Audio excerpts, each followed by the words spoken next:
chino disiro chifumbuzo chakula 3 verse 2 akubereka kupakasa pakusacho.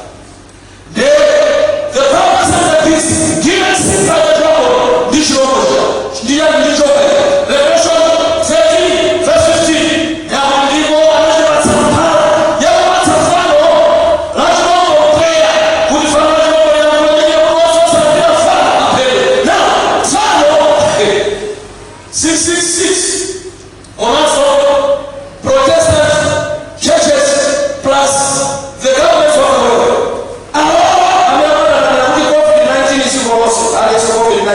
COVID-19 ahora kama wanaona kusafiri maka kifarenasi kitalikane anaona ndio kweza bila maana usikiza wale zibele sio basi watu hapo Mungu mzuri ana kwa kweza maana sina program ya Mungu na kwa maana sio wanaona sasa kwa maana sio mara moja si wale zibele ana Mungu kwa maana sio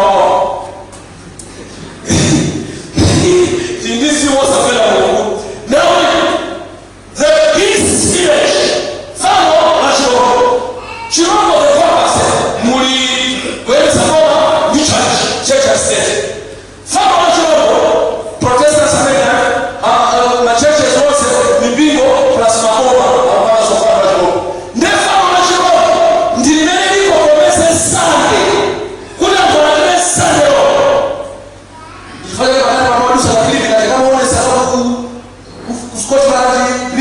mipigo yote ya Sunday inabidi sana Israeli ya Francis unaenda kwa Sunday kama kiwe na mjadala passport desa de leo kwa pelekwa kwa mfesili ya huo kwa sana siku popelea zile na tena kuti sana ni na mambo ni mamuna ili ni mawate house ni mambo sana Sunday kwa maana hiyo piola mambo was by it after just transition and just this is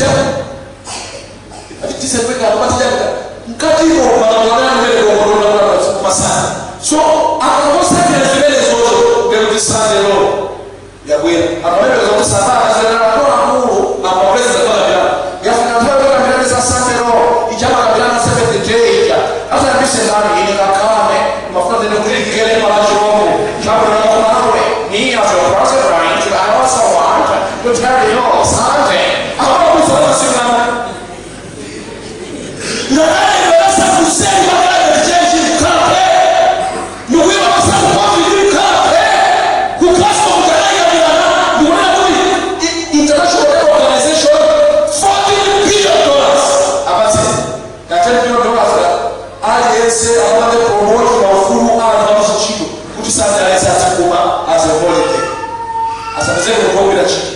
La promesa del Signore non è mai cosa. Allora si dice la promesa dello Signore. Professo di avanti tutti sul segre. Fermamente la tua storia a qualcuno ti chiama Jean, professo di avanti del segre. Quando sono di segre talo. Okay. Thank you, Spirit of God.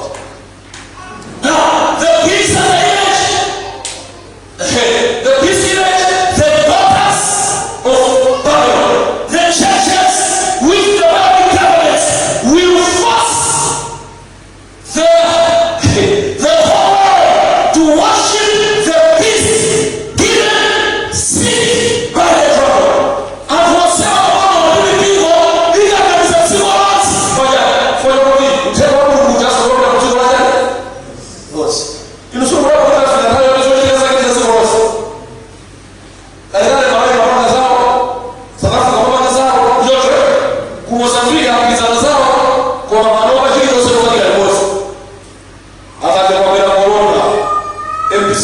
CNN